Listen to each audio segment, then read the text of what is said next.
How's everybody doing? So wow, I finally finished the Carrier Princess. I can't believe it. Like the other night I was putting the final details on here, and when I had done, I checked my list, checked it twice, and I thought, I'm finished. I have no more items on the list. The lighting was, like, I'll talk about that in a minute, but one of the greatest challenges, I'll just jump off right away and tell you, was the track work, was the Y on the deck and then the three-way on the ramp. So the ferry was always in the plan, sort of on the back burner all along. And for those of you that have been following the channel, like, I had started to build a tug, but the tug wasn't the primary feature, even though it's in the plan and I want it to be part of this section 1, which I'll be working on this winter now that the ferry is done. But this was the most important part. Like, the tug is in association with the barge, which is the way they do operations now in 2024. But in 2010, 2011, 2012, it was the Carrier Princess, and there's quite a story behind all of this, right? Like, the Carrier Princess, as you know, now is retired and gone. It's been scrapped. Rumor was they turned it just into a flat barge, but I don't think so. I think it's gone. But anyway, all the more reason to build a model of it.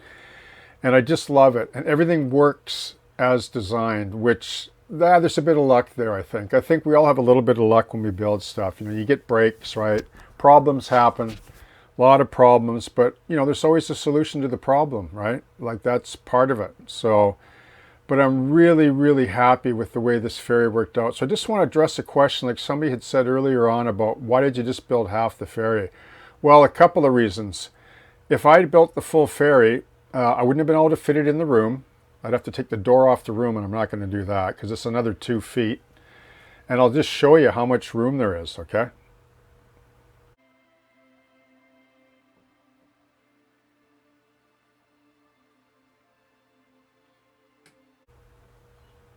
Aha, so you can see that the way I designed it was that when the door closes, it squares up with the rear of the ferry. The ferry is quite solid. It's 3/8 plywood underneath, and it's on a cantilevered solid oak beam that slides out underneath the layout. So it's rock solid, right? It's not going anywhere, right?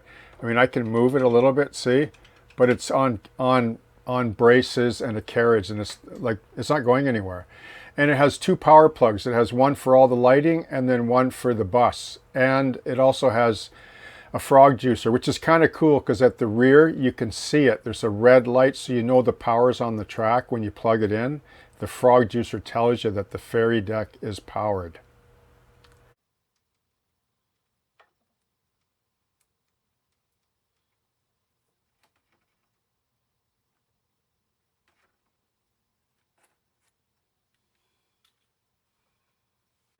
Okay, and the lighting, like, that was another challenge. The lighting took me quite a while actually to do. It was actually more of a challenge than I thought it would be. But what I want to do is, before I go any further with this and then close with just a little bit more commentary on it, I want to show you the Carrier Princess up on the Lazy Susan with a little bit better lighting, just so I can point out a few features that's sort of hard to show mounted up on the layout like this. Okay, so and then what we'll do is I'll jump back and I'll show you what it's like to go inside of here, like where the bay is, like where the shore is kind of cool. Like it's sort of a duck under, or you can shimmy around it. You can actually get behind the ferry over to the brewery over here, right, and still look down the brewery alley easy when the ferry's docked up. And you can get in and out the door of the bedroom with the ferry mounted up as well, okay?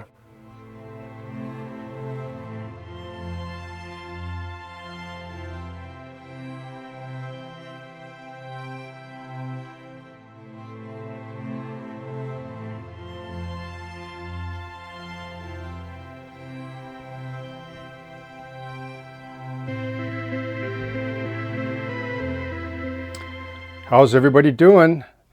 So I finally finished it, and here she is. You know, for those of you that are wondering about this sort of style of building, I really like this actually, because I could actually build another boat or another version and actually have room to store it. I mean, wouldn't it be cool on a nautical book collection shelf as bookends? The Carrier Princess on one end and, you know, the Queen of Nanaimo on the other. I grew up on the Queen of Nanaimo, so, you know, I love the BC ferries. I love these steel boats from the 70s. So this particular ship, like the prototype, was built in 1973, right? It was designed by Jackson Talbot and Associates, and it was commissioned by CP, built at the Burrard Dry Docks in Vancouver, British Columbia. It had four 575 horsepower EMD 16-cylinder engines and twin screws.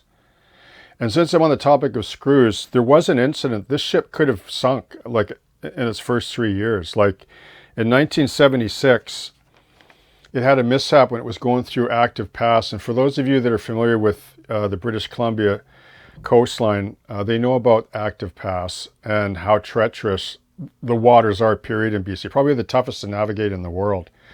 And I guess she tore a hole, a 15-foot hole, down the starboard side, took the prop off, like where the engine room is, would be further back.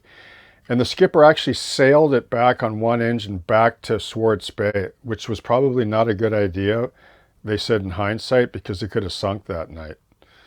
So it was amazing that she made it back. And then she basically worked right up to about 2017. So quite a career. It wasn't a super long career, but it was a very interesting one. And there are probably other many mishaps as well.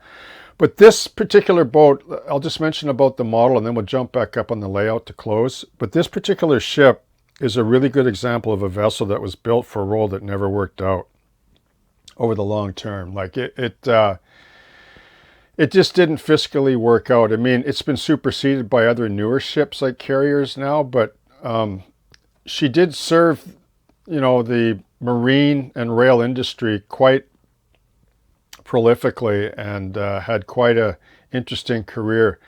I know there's probably people that probably worked on this ship, maybe even a skipper or two that actually piloted her, but I just want to say about the model. So this model was built over 3/8 plywood deck. The deck is really solid, and then it's all evergreen plastic.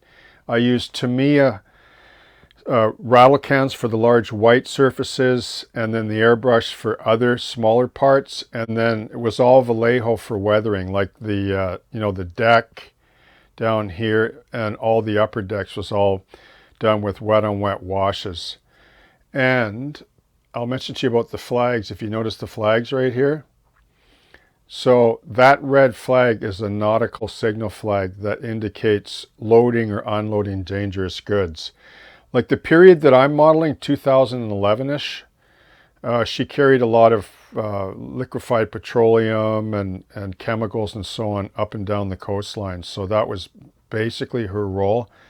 But then slowly and eventually trailers were being transferred and the rails were pulled up. I'm not sure what the date was. It might have been about 2015 or so that the rails were pulled up and it was just for truck trailer transfer. So Yeah, but what a real experience of a build. You know, there were issues, right? And there were challenges along the way, but I'm really pleased with the way it turned out. And you can see how I have this particular, it's like a coupler plate. That's to hold all the cars, basically, you know, when you're operating, like it pops on and off, so, which is kind of cool. And it'll take like 11 to 12 cars, depending on the length of them, which is perfect for River Road. So yeah, really, really happy with it. And the lighting I'd mentioned earlier, like the lighting was a real challenge. You can see at the rear here, there's 3 dimmer boards. I blacked them out because I just didn't want them to show really here. And so there's 12 dimmers on here and some other expansion hubs. So there's quite a bit of lighting on this. The galley, the crew quarters is all lit.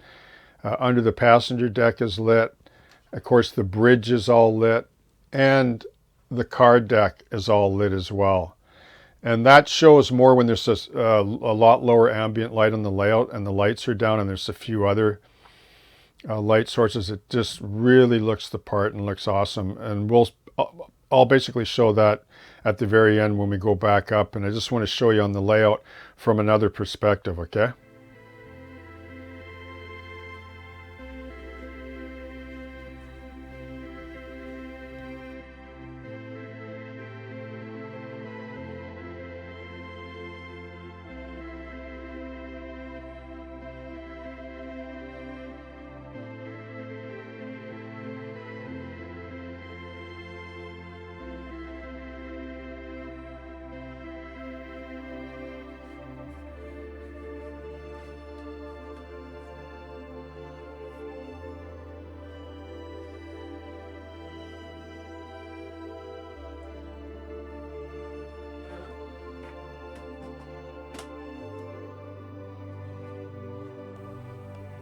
You know, it's really funny because I never thought it would be emotional building a model like this, but actually this whole layout's been like that. That's why I see it as art.